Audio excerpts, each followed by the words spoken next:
तर good morning मित्रांनो. आपण अनाटॉमिकल नॉमेनक्लेचर पाहतोय जनरल अनाटॉमीमध्ये. अनाटॉमिकल नॉमेनक्लेचरमध्ये आपण बघितलं सुरुवात डॉक्टर गॅलेन अनाटॉमिस्ट, व्हेसालियस. गॅलेन सरांनी ग्रीक, व्हेसालियस सरांनी लॅटिन. पण नंतर असं झालं की ग्रीक आणि लॅटिनमध्येच अनाटॉमिकल वर्ड्स राहतील. जवळपास 30,000 अनाटॉमिकल टर्म्स आतापर्यंत आहेत, म्हणजे 19व्या सेंचुरीपर्यंत. आपण बघितलं 1885ला अनाटॉमिकल सोसायटी झाली. 5,000 टर्म्सचं एक बुक लिहिलं गेलं, बेसले नॉमिन अनाटॉमिका. नंतर त्याचे 6 रूल्स आले. त्याच्यामध्ये मग पहिला रूल काय होता की इट्स ओनली वन नेम, ते इन लॅटिन, त्यातलं शॉर्ट पाहिजे, मेमरी साईन नसेल, रिलेटेड टर्म इज सिमिलर, एका जागेवर जर असेल तर फिमोरल आर्टरी, फिमोरल वेन आणि फिमोरल नर्व, आणि ॲडजेक्टिव्ह असेल तर ते अरेंज इन अपोजिट साईड. मग त्यानंतर आपण बघितलं की ब्रिमिंगहॅम रिव्हिजन झालं 1933ला. त्याच्यानंतर मग 1950, 1955, 1960, 1965, 1968 अशा वेगवेगळ्या अनाटॉमिकल काँग्रेस झाल्या. सगळ्यात शेवटी 1970मध्ये एक रिव्हिजन झालं आणि एक बुक 1977च्या दरम्यान आलं. या दरम्यान हिस्टॉलॉजी आणि एम्ब्रिओलॉजी पण त्यात ॲड झालं. आपण बघितलं की लँग्वेज ऑफ अनाटॉमीमध्ये महत्त्वाच्या 3च गोष्टी आहेत. त्या 3 कोणत्या कोणत्या महत्त्वाच्या आहेत? सगळ्यात पहिलं पोझिशन्स, दुसरं प्लेन्स आणि तिसरं टर्म्स. आपण पहिली गोष्ट जी पाहिली ती पाहिली पोझिशन्स. पोझिशनमध्ये अनाटॉमिकल पोझिशन जे बघितलं आपण की माणूस सरळ उभं राहणं, समोर पाहणं, त्याचे दोन्ही हात समोर फेस करणं, त्याचे पाय जवळ असणं. दुसरं सुपाईन म्हणजे सरळ, प्रोन म्हणजे पालथी पोझिशन. ही जी पोझिशन आहे याला आपण अनाटॉमिकल पोझिशन म्हणतो. ही सुपाईन पोझिशन आणि पालथी झोपलं की प्रोन पोझिशन. आणि त्यानंतरचे लिथोटॉमी पोझिशन जे डिलिव्हरीच्या वेळेस मदतीला येते. पण याच्यामध्ये काय की पेशंट हा बॅकवरती झोपलेला असतो आणि झोपलेला असल्यानंतर त्याचे लेग्स अप असतात आणि पायाला सपोर्ट केलेला असतो. आपण बघितले की पायाला सपोर्ट आहे आणि बाकी गोष्टी. नंतर महत्त्वाची गोष्ट आहे ते प्लेन. 3च प्लेन आहेत. जो सरळ आहे तो आहे मिड सजॅटल, दुसरा जो आहे तो आहे कोरोनल, आणि तिसरा जो आहे हा वाला, हा जो आहे हा ट्रान्सवर्स. याच्यात असं ट्रान्सवर्सली त्या माणसाला कट केलेलं सांगतो. सो हे 3 प्लेन आहेत. आता खरी गोष्ट सुरू होते, terms use in relation with the trunk. ट्रंकच्या हिशोबाने कोणते कोणते टर्म्स असतील. आतापर्यंत टर्म्स नव्हते, त्याच्या पहिले काय होतं, पोझिशन आणि प्लेन्स होते. पण आपल्यासाठी सगळ्यात महत्त्वाची गोष्ट ही जी आहे ही आहे टर्म्स. मग टर्म्समध्ये सगळ्यात मोठी गोष्ट येते व्हेंट्रल आणि डॉर्सल. व्हेंट्रल म्हणजे नेहमी समोरची, हे जे माझे समोरची भाग आहे हे.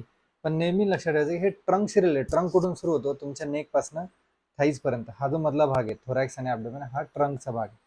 तर आपण जे टर्म्स यूज करतोय सध्या, ज्या पाहणार आहोत सध्या, ह्या ट्रंकशी रिलेटेड. मग व्हेंट्रल म्हणजे समोरच्या बाजूला, फ्रंट ऑफ द ट्रंक, आणि पोस्टीरियर म्हणजे बॅक ऑफ द ट्रंक. म्हणजे आपल्याला डायग्राम्स मध्ये बघायला भेटेल. ही जी बाजू आहे समोरची याला फ्रंट ऑफ द ट्रंक किंवा व्हेंट्रल म्हणतात, आणि याच्या एक्झॅक्ट पाठीमागची जी असते ती असते डॉर्सल किंवा पोस्टेरियर. नंतर काय सांगितलं त्यांनी, मीडियल आणि लॅटरल. मीडियल म्हणजे सेंटर मधनं जी लाईन जाते ज्याला मीडियन प्लेन होते, या मीडियन प्लेनच्या जेवढं जवळ तेवढं ते मीडियल, आणि जेवढं दूर तेवढं ते लॅटरल. सो मीडियल प्लेन आणि लॅटरल प्लेन. आता इथे जर बघितलं आपण, हे सेंटर आहे, हे सेंटर आहे समजा असं एक, सॉरी, एक अशी आपण सरळ लाईन जर काढायचं, हे झालं तुमचं मीडियल प्लेन, मीडियन प्लेन. या मीडियल प्लेनच्या जवळ इथे कुठे जर असेल तर ते आहे मीडियल, आणि याच्या जेवढं दूर जाईल तेवढं मग ते लॅटरल होईल.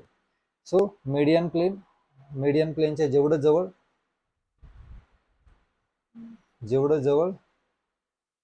तेवढं ते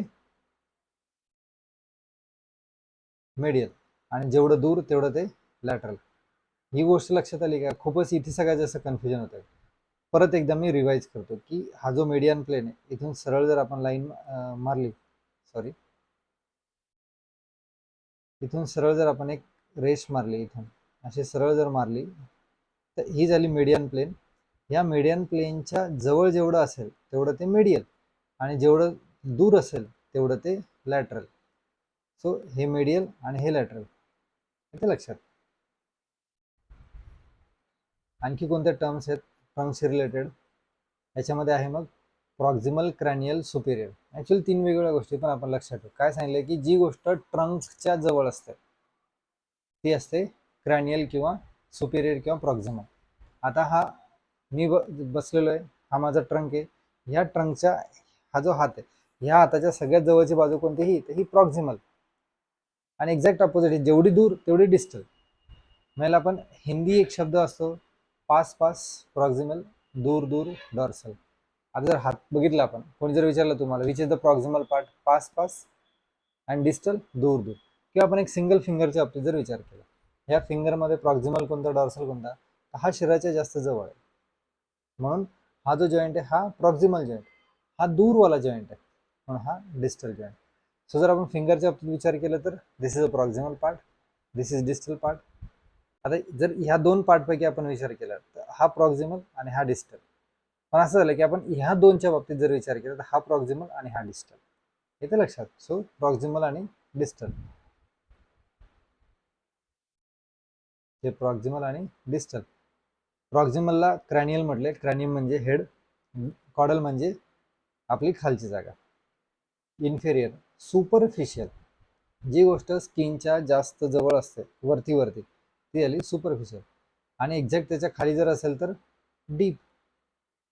so it is away from the skin. याच्यासाठी एक डायग्राम त्याने दिली. आता ही डायग्राम जर बघितली आपण, ह्या डायग्राम मध्ये ही जी वरची गोष्ट ही सुपरफिशियल, आणि ही जी आतली आहे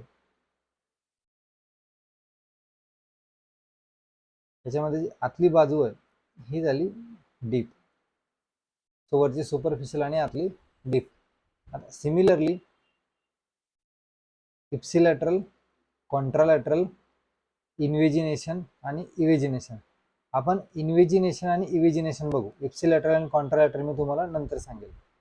त्याच्यामध्ये इन्व्हेजिनेशन म्हणजे, आता समजा हे आहे, याच्या आतमध्ये ज्यावेळेस एखादी गोष्ट जाते त्यावेळेस इन्व्हेड होतीये, आणि एखादी गोष्ट जेव्हा बाहेर पडतीये तर त्यावेळेस ती इव्हेजिनेट होतीये. तर हे झाले simple terminology in relation with the trunk. पुढच्या याच्यामध्ये आपण पाहणार आहोत की terms use in relation with the upper लिम. येतं लक्षात, म्हणजे टर्म्स कशाशी रिलेटेड? Upper लिमशी related. हे आपण पुढच्या लेक्चरमध्ये पाहणार आहोत. थँक्यू.